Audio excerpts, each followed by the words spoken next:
I always believed that people like me were born to stay invisible. Invisible in crowded streets, invisible in rich men's houses, invisible in this wide, cruel world. At least, that's what life had taught me. I worked as a cleaner in one of the tallest glass buildings in the city. Every morning, while the sun was still yawning and the streets were only beginning to fill, I was already inside that tower, holding my mop like it was the only weapon I had against poverty. The office floors sparkled, but my own life never did. I was 19, yet my body carried the tiredness of a woman 3 times my age.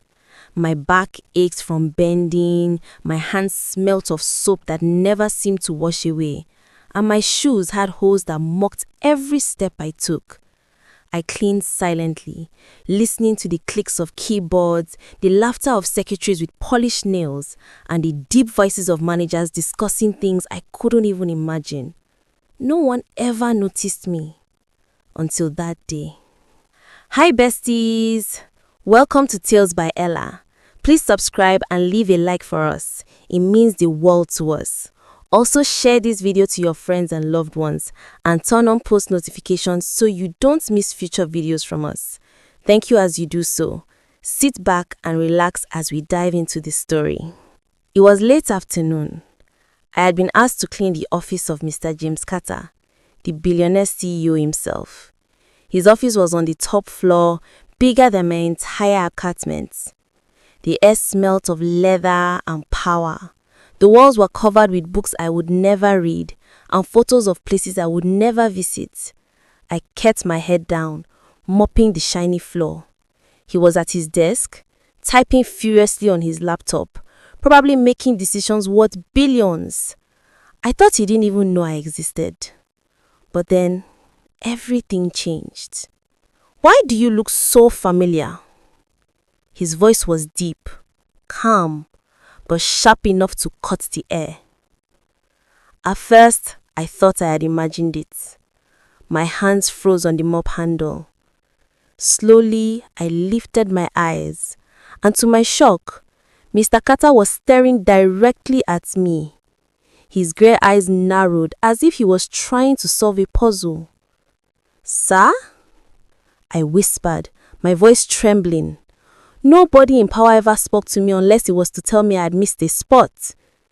"You," he said again, leaning back in his chair. "I've seen your face before, somewhere." I shook my head quickly. "No, sir, you must be mistaken. I just clean here." But he didn't believe me. His hand slid into the drawer of his desk and he pulled out a small frame. At first, I thought it was a painting, but when he turned it toward me, my knees went weak. It was a photograph, a smiling young woman, her hair falling in soft curls, her eyes shining like they carried all the happiness in the world. She looked exactly like me. My breath caught in my throat.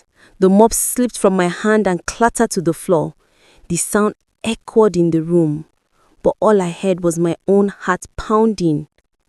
"This is my sister," Mr. Carter said, his voice breaking in a way I had never thought possible for a man like him. I couldn't speak. I couldn't move. The door opened and 2 secretaries stepped in, carrying files. They froze when they saw the scene. The billionaire holding a photo, staring at the cleaner girl like she was a ghost. The room fell into silence that was so thick that even the hum of the air conditioner sounded like thunder. Everyone stared at me, waiting for his next words. "You are here," he whispered. His eyes glistened, and for the first time I saw something in him that was not power, not money, not control. It was pain. Tears burned behind my eyes, but I held them back. My life had taught me never to show weakness. Yet in that moment, standing in front of him, I felt more fragile than I ever had. "I'm not her," I finally managed to say, though my voice cracked. "I don't know your sister. I swear I don't know." But even as I spoke, I knew he didn't believe me. And deep inside, a small, terrifying question rose in my own heart. What if he was right? I could not sleep that night. Every time I closed my eyes, her face appeared. The girl in the photograph, the billionaire sister, the girl who looked exactly like me. It felt like I had been staring into a mirror, except the reflection wasn't mine. It was someone else's life, someone else's smile frozen in a frame that sat on a rich man's desk. But why me? Why did I look like her? I lay on my thin mattress in the one-room apartment I shared with my younger brother and sister. The ceiling fan creaked above me, blowing hot air that only made me more restless. Beside me, Emily and Ben slept soundly. They were just 12 and 10, too young to carry the burdens I carried, too innocent to know how much I sacrificed to keep food on the table. I turned and watched their faces in the dim light. They were my reason to wake up every day, even when my body screamed for rest. My parents had died years ago, leaving me to fight alone. I promised myself I would never let Emily and Ben suffer the way I did. But now, what if this strange twist was going to change everything? The next morning, I dragged myself back to the glass tower, expecting things to return to normal. I prayed that Mr. Carter had forgotten about me, that he had decided I was just the cleaner who happened to look like his dead sister. But fate doesn't work that way. When I stepped into his office to mop again, he was waiting. Not behind his laptop this time. He was standing by the window, hands in his pockets, his eyes scanning the city like a king watching over his empire. The moment I entered, he turned. "Sit down," he said. Not asked, ordered. I froze. Cleaners didn't sit in billionaires' offices. We wiped, we dusted, we left. But his eyes told me there was no choice. Slowly, I sat on the edge of the leather chair opposite his desk, my hands trembling in my lap. He placed the photograph between us.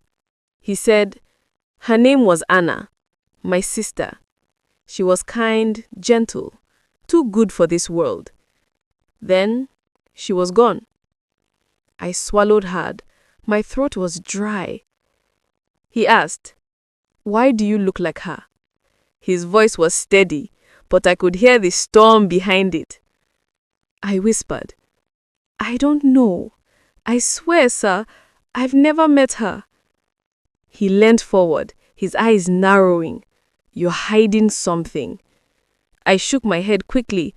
"No, I actually don't even know who my real parents were. I mean, I was raised by the couple I call mom and dad, but they never told me much about where I came from." The words slipped out before I could stop them. And just like that, the room shifted. His expression changed from suspicion to something darker, something almost desperate. "You don't know your real parents?" he asked. I bit my lip, wishing I could swallow my words back. "No, I mean, they died when I was small. I don't even have pictures." For a long moment, he just stared at me. Then, to my shock, his eyes softened. "You could be her," he murmured. "You could be Anna's daughter." My heart dropped. "What?" he said. "She disappeared for months before her death.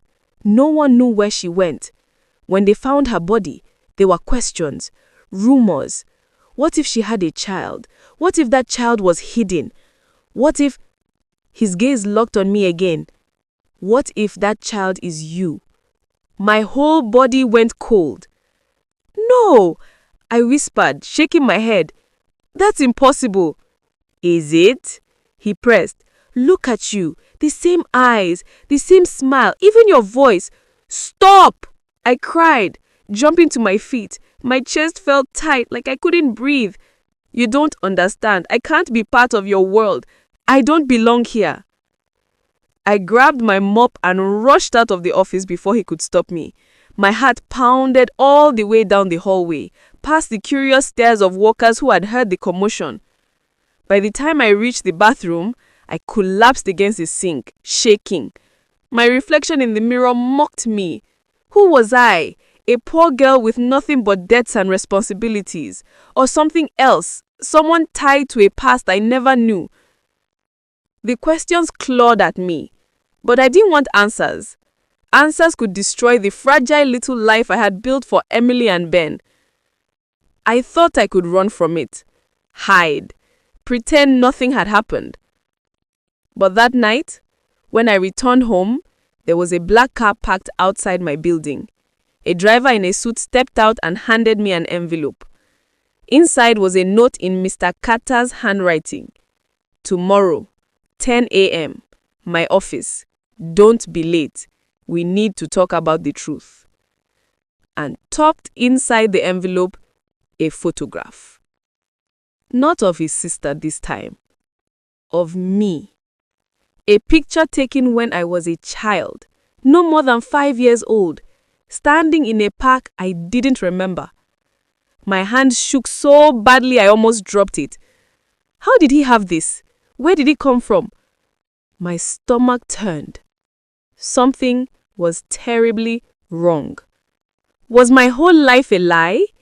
I did not sleep that night. The photograph he had given me burned in my hands. A little girl in a pink dress, standing in a park, smiling at a camera. Me!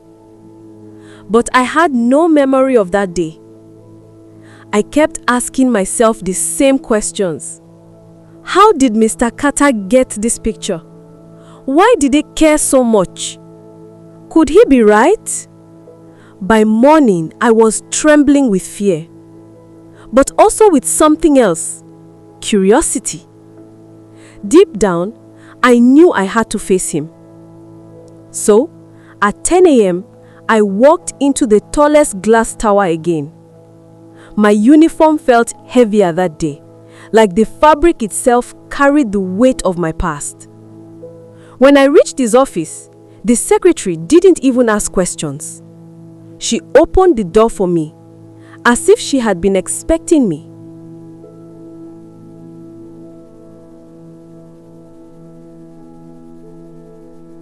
Mr. Carter was standing by his desk, the photograph of his sister beside him.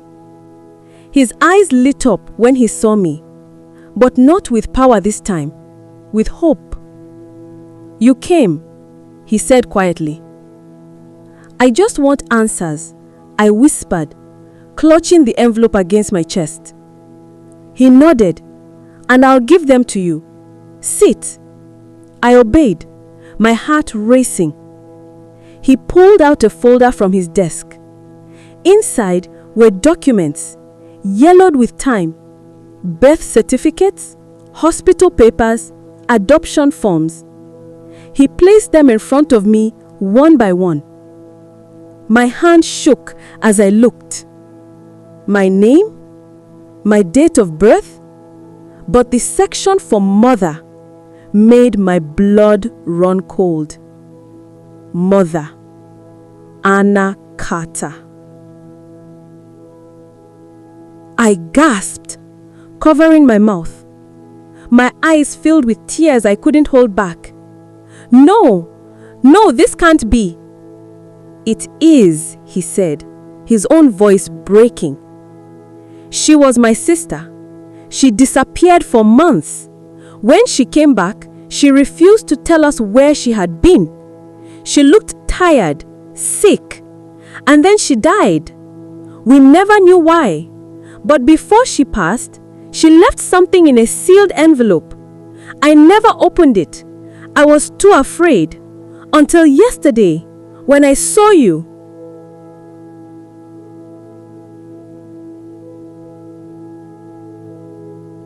He reached into his drawer and pulled out a small, sealed letter. The paper was fragile, the ink fading. With trembling hands, he opened it and began to read aloud.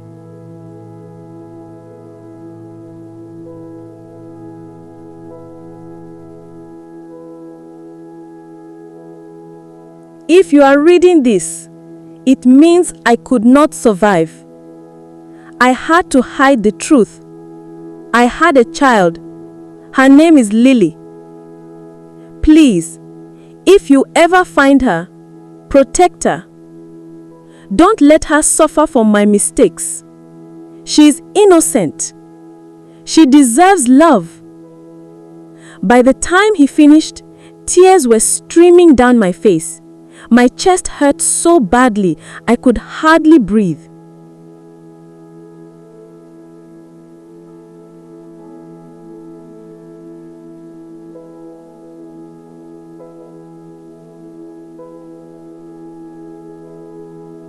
Lily. That was me. My real name. Not the name I had grown up with, but the name my mother had given me. Mr. Carter's hand trembled as he reached across the table and held mine. You are not just a cleaner, he said. You are my niece, my family. I broke down then, sobbing into my hands. Years of loneliness, pain, and silence poured out of me. For so long, I had felt invisible. For so long, I had believed I was nothing. But here was proof that I belonged somewhere, that I came from love. I don't understand, I whispered through my tears. Why me? Why now? He knelt in front of me, a billionaire on his knees before a girl with holes in her shoes. Because you deserve to know the truth, and because you are not alone anymore. At that moment, the door opened. Emily and Ben peeked in, their eyes wide with fear.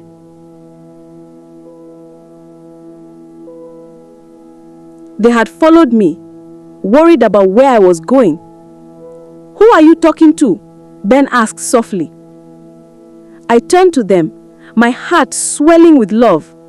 They were my world, the only family I thought I had. But now, my world was bigger.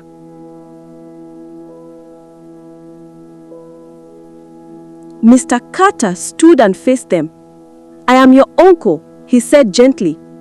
And from today, none of you will ever suffer again. Emily frowned. Uncle?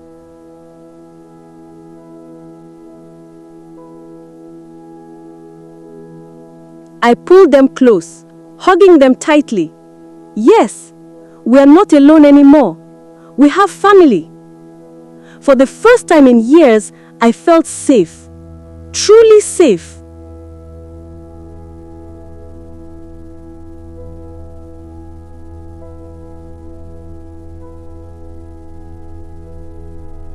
The weeks that followed changed everything. Mr. Carter insisted we move out of our broken apartment into a warm home. He enrolled Emily and Ben in good schools.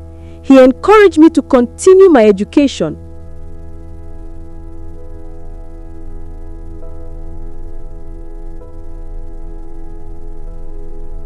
But more than that, he gave us something money couldn't buy: belonging. One evening, as I stood on the balcony of his mansion, looking at the city lights, he joined me.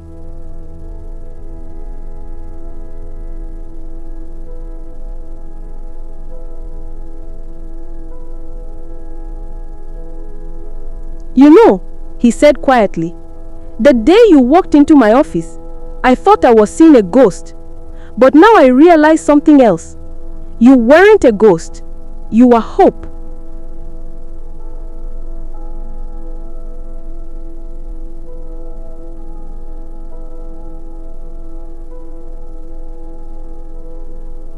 I turned to him, tears in my eyes again, but this time they were tears of joy. And you gave me something I never thought I'd have: a family.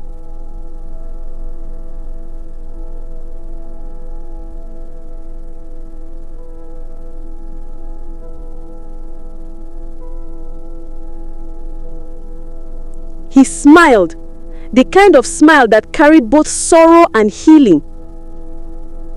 Anna would be proud of you, proud that you never gave up even when the world tried to crush you.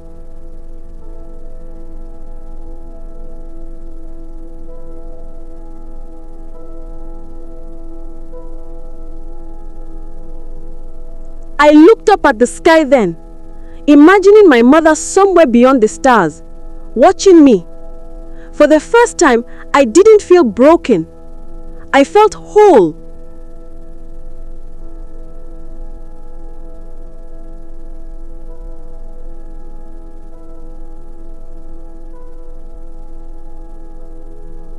Because I wasn't just a poor girl anymore. I was Lily Carter, daughter, sister, niece, family, and finally, I was seen.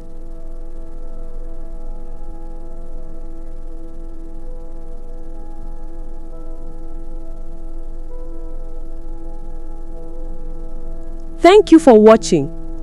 Don't forget to subscribe, like, comment, and share. See all you in my next video.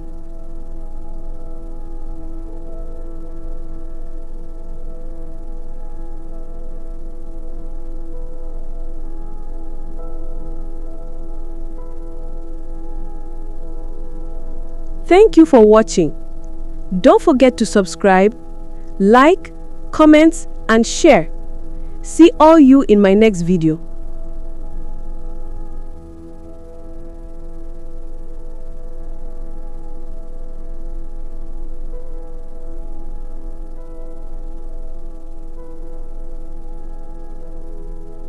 Thank you for watching. Don't forget to subscribe, like, comment, and share. See all you in my next video.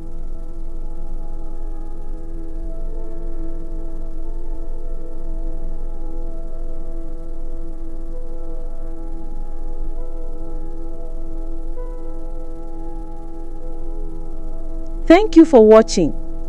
Don't forget to subscribe, like, comment, and share. See all you in my next video.